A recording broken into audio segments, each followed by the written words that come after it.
Les valeurs de la République au cœur du cours d'art plastique. Cette classe de 5e du collège Claude Monet de Magny-en-Vexin participe à un concours de création de timbres lancé par le ministère de l'Éducation nationale. Le thème « Liberté, égalité, fraternité ». Chaque élève doit créer 3 timbres, un pour chaque élément de la devise française. Je leur avais donné des logos, donc le logo de la République. Ils pouvaient soit découper, soit décalquer, soit coller, soit reprendre, soit ne pas l'utiliser. Un moyen d'apprentissage différent pour aborder certaines valeurs. Je trouve ça franchement enrichissant et bien de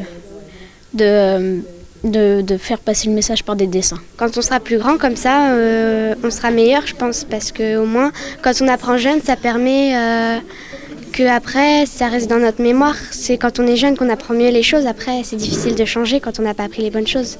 Un travail fait en collaboration avec la professeure d'histoire-géographie dans le cadre d'une nouvelle matière, l'éducation morale et civique, mise en place après les attentats du mois de janvier dernier. C'est vraiment intéressant parce que ça permet de rendre concret des notions qui sont très abstraites pour les élèves. La notion de liberté, quand on a 11 ans, 12 ans, c'est vraiment assez vague. Là, en passant par l'image et l'art plastique, ça permet vraiment de visualiser comment eux, ils dessinent la liberté. C'est quoi la liberté pour eux, en fait, tout simplement. Et c'est des fois plus facile de mettre des images ou des dessins sur une valeur que des mots. Les élèves ont pu faire découvrir leur production à la ministre de l'Éducation nationale, Najat Vallaud-Belkacem, qui s'est rendue sur place.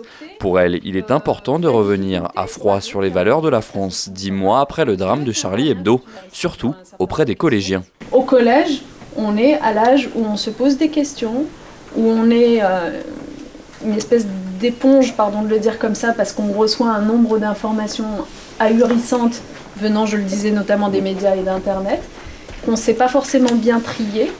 Et donc à la fois on est très curieux, on a envie de dire des choses, mais on n'a pas les outils et les armes pour le faire.